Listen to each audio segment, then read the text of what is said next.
Regular লাইফে তাদের সাথে কিন্তু আমি জড়িত না, আমি রেগুলার 24 ঘন্টা তাদের সাথে ওঠা বসা করছি না। অল্প কিছু সময় আমরা একসাথে সেটে থাকি, আমাদের একসাথে দেখা হয়। তো তারা ব্যক্তিগত জীবনে কিভাবে কে কোন সংগঠনের সাথে জড়িত আমরা কেউ জানি না, কিন্তু যেহেতু এটা অভিনয় শিল্পী সংঘ একটা সংগঠন, এটাতে তো আমরা সবাই একসাথে আছি। এইটা যেন কালিমা মুক্ত থাকে, এটাও একটা আমাদের প্রচেষ্টা। ভবিষ্যতে আপনার রাজনীতিতে আসার সম্ভাবনা আছে কিনা? খুবই রাজনৈতিক প্রশ্ন। আমার রাজনীতিতে আসার সম্ভাবনা খুবই কম, কারণ সত্যি কথা বলতে এখনো কথা বলতে ভয় লাগে। মানে এখনো ওই মানে 2018 পর ওই ট্রমাটাইজ হয়ে এখনো সব কথা ক্লিয়ারলি বলতে গেলে আটকায়, যে বলবো কি বলবো না। তো রাজনৈতিক বাংলাদেশে মানে ধরেন ওই যে গঠনতন্ত্র, রাজনৈতিক গঠনতন্ত্র যাই হোক না কেন, এক ধরনের নিজস্ব নিজেরাই এক ধরনের ইনফ্রাস্ট্রাকচার নিজেদের সুবিধার জন্য আমরা তৈরি করে ফেলি। তো বাংলাদেশের পলিটিক্স আমরা সবাই করি। পলিটিক্স আসলে আমরা যে চিন্তা করতে জানে সেও পলিটিক্স করে, কিন্তু মানে পলিটিক্স কিসের জন্য, কার জন্য, বা মানে politics for what? Power? No, আমি পাওয়ারের জন্য পলিটিক্স করতে চাই না, বা রাজনীতিতে পাওয়ারের জন্য আসার কোনো ইচ্ছা আমার নেই।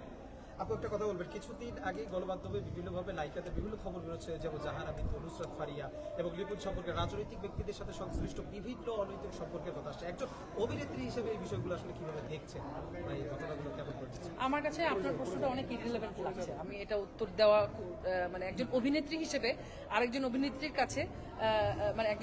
কাছে আরো কিছু অভিনেত্রী সম্পর্কে এ ধরনের প্রশ্ন একটু বিব্রতকর অভিনেত্রী হিসেবে আমার জন্য।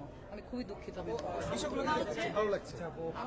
এটা আন্দোলনের মৌসুম, আন্দোলনের মৌসুমে আপনারাও আন্দোলন করছেন, এটাকে আসলে কিভাবে নিচ্ছেন? যেহেতু আন্দোলনের মৌসুমে আমাকে কোথায় কোন আন্দোলনে দেখছেন? যেহেতু সবাইকে বলা হচ্ছে, যেহেতু সব জায়গায় মানে দেশের প্রত্যেকটা সেক্টরে রিফরমেশন হচ্ছে, সেই জন্য আমরাও এক ধরনের রিফরমেশন তো একটা প্রস্তাব, এটা তো আন্দোলন না।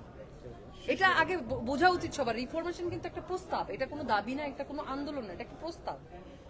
আচ্ছা, বিগত 2 মাস থেকে বৈষম্য নামে শব্দটা অনেক বেশি শোনা যাচ্ছে। এখন পর্যন্ত অভিনয় শিল্পীদের মাঝে কি বৈষম্য আপনার চোখে পরিলক্ষিত হয়েছে? আপনি আপনার কাজের ক্ষেত্রে কোনো ধরনের বৈষম্যের শিকার হয়েছেন কিনা? হ্যাঁ, আমি আমার কাজের ক্ষেত্রে বৈষম্যের শিকার হয়েছি বেশি, সবচেয়ে বিগত 5-6 বছর আমার হাইট নিয়ে বৈষম্যের শিকার হয়েছি, আরো অনেক কিছু নিয়ে বৈষম্যের শিকার হয়েছি।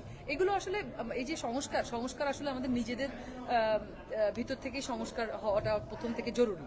আমরা ব্যক্তি হিসেবে ঘরের মানে সংস্কারটা আসলে নিজের ঘর থেকে, নিজের মন থেকে, নিজের হৃদয় থেকে শুরু হওয়াটা সবার আগে জরুরি। তারপরেই না আমরা রাষ্ট্র সংস্কার করতে পারবো, বিভিন্ন জিনিস সংস্কার করতে পারবো। চলচ্চিত্র এবং নাটক এই দুই অঙ্গনের শিল্পী হিসেবে আপনি কোন কোন সংস্কার আশা করছেন?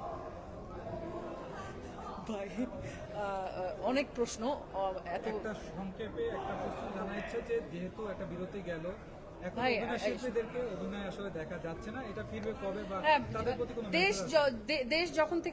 দেশ আস্তে আস্তে স্থিতিশীল হবে, একটা অনেক বড় একটা লড়াই গেল, অনেক বড় একটা সংগ্রাম গেল।